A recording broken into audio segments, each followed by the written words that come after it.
At Abu Sayyaf Group ang kabilang sa 15 napatay umano sa airstrike ng militar sa Sulu. Kabilang daw sa kanila ang Malaysian na si Zulkifli Binhir alias Marwan, isa sa mga leader ng Jemaah Islamiyah na konektado sa grupong Al-Qaeda ni Osama Bin Laden. Isang eksperto raw sa explosives and demolitions na harap si Marwan sa mga kasong multiple murder at frustrated murder at siyang 29th most wanted ng FBI ng Amerika at may patong na $5 million. Kasama rin siya sa most wanted list sa Pilipinas at may hiwalay na patong na 7.4 million pesos. The operation that was conducted was based on thorough, well-deliberate plan and based from months of continuous monitoring and surveillance of these known ASG and JI personalities. Patay rin po ang kapwa JI leader na si Muhammad Ali bin Abd al-Rahman na dating miyembro naman ng Singaporean military na may ranggong major at wanted sa Amerika na may patong na $50,000.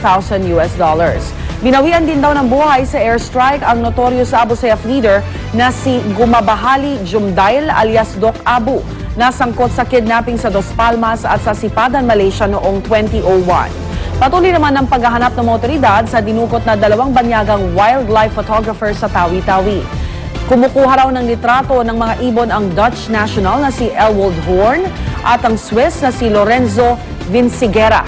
Nang tangayin sila at ang Filipino guide na si Ivan Sarenas sakay ng isang pump boat. Pero si Sarenas nakatakas daw bandang alas 9:30 ng gabi noong Miyerkules. Tumalon daw siya mula sa pump boat nang makakita ng ilang lansya ng mga mangisda sa bayan ng Languyan. Hawak na po siya ngayon ng Tawi-Tawi PNP. Sa Calamba, Laguna naman, na-recover ang katawan ng isang guro na 2 linggo ng patay kasunod ng pagsuko ng suspect.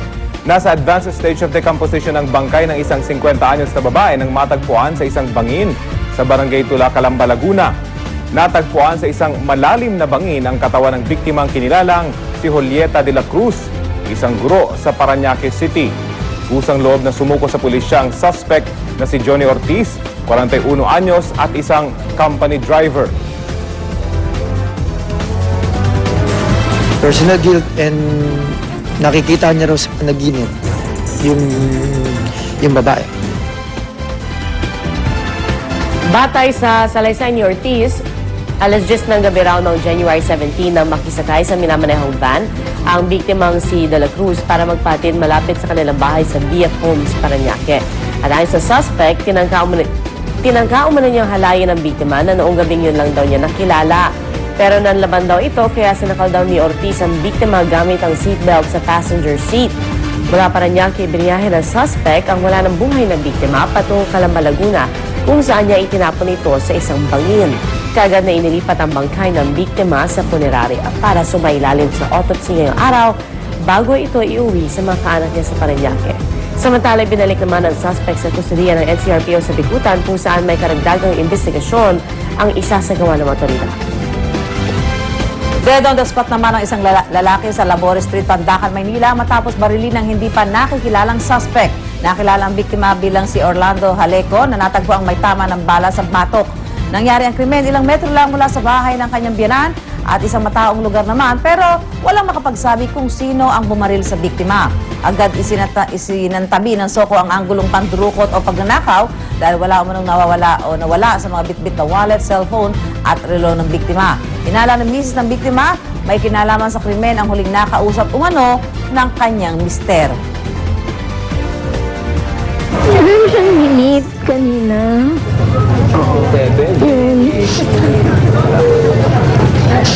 Pero hindi ko alam eh. Ted niya daw yun si Abdul daw. Meron ka na bang iisip? Kasi marami siyang ang kaibigang mali.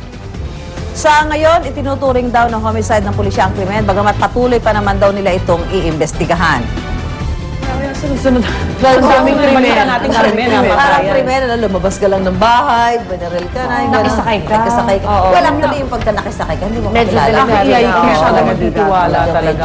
Pero dito mo makikita na okay din yung idea na magkaroon ng CCTV sa kalsada na mismo, no? Kung yung local city government, may mga barangay, diba? Kung sila na ang magkusa magtayo ng CCTV. Saka sana yung malinaw, ano? Oo, malinaw. Pero pag maintain na pa rin. Oo, maintain naman nila habang Kasi pagka yung parang may CCTV nga, pero masyadong blurred, di ba? Hindi mo na rin makikilala rin pag-aas. Sa dami ng bumibili ng CCTV, nagiging mura na rin siya ngayon eh. Kaya dapat Kaya may mga talaga low quality na So rin, baka no? pwede habang dumadami yung demand nga, edi gumanda naman sana yung quality para mas makatulong talaga. Right.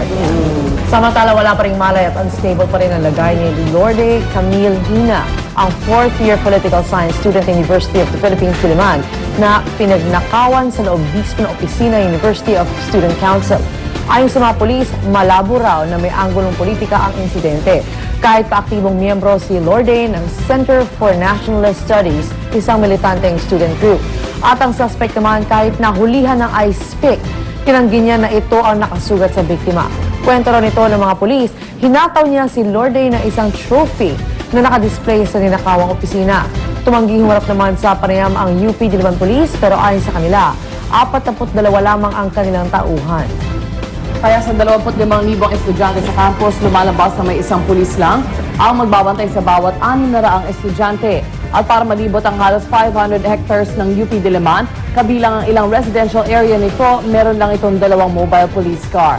Dagdag pahirap pa ang maraming entrance at exit points sa campus na pwede pasukin ng pribado at pampublikong sasakyan.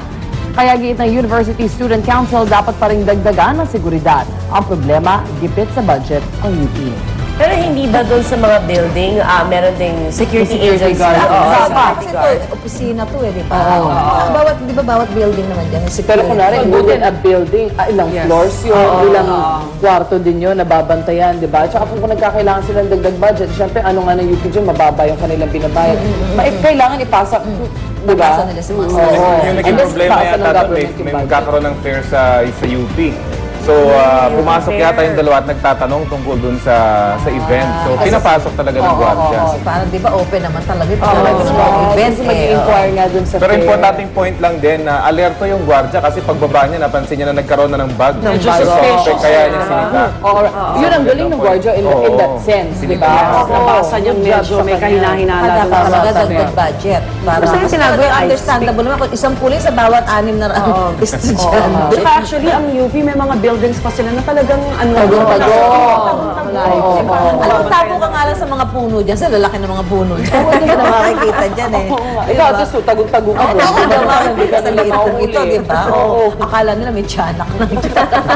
Pero hindi naman madalas yung pangyayari ng ganyan sa UP eh. Di ba? Considering ang laki ng Na-highlight lang kasi nga, well, UP. Hindi, pero kapag minsan, Meron na nangyari sa opisina, diba? Talagang walang pakulang. kasi may mga dumadaan dyan mga jeep, di ba? Yung umiikot. Yung ikot, yung umiikot talaga. Kahit sino sasakay doon, di ba? Pero dapat talagang imbestigahan nila kasi parang targeted yung lugar na yun eh. Third floor pa siya, isang opisina. Yun lang ang pinuntahan Okay, ng may suspect. ibang dahilan talaga. yun. Pwede naman naghahanap-hanap din sila na ano kung pwede. Dapat na naman yung investigation.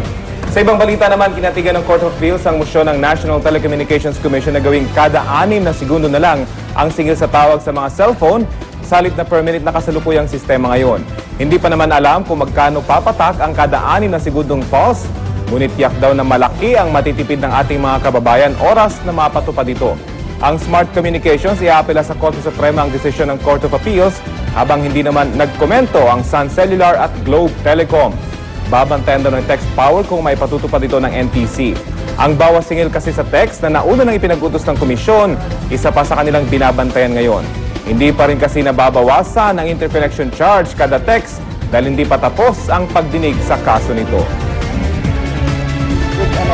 Connection na pwede. Hindi nga yung sinasabi nila, hindi pa nga napapatupad yun. Meron na naman ng pulse rate eh. Kaya Pero okay yun Hindi yung mo every 6 tama na seconds correct. kasi sa totoo lang, pag tumatawag ka, minsan within 10 seconds, 30 seconds, tapos ka na, biglang they'll charge you Dating per na ako. minute. Punta ka na rito. Baka pang 3 seconds yun, ha? Hello? Oh, nag-hello na putol. May charge yun, di ba? Meron Wow. one minute na Basta agad. nagkausap kayo, di ba? Kaya nagagalit si Senator Enrile. Love you. Ayun nga naman. Positive. Valentine sa mga hirit ng iba February dyan. ngayon. Naipasok mo pa talaga Meron yun. timer. May timer ka para masulit, di ba? Wala pang 1 minute eh. Samantala, pasadahan naman natin ang mga maaksyong balita sa umagang ito sa ating Ronda Report.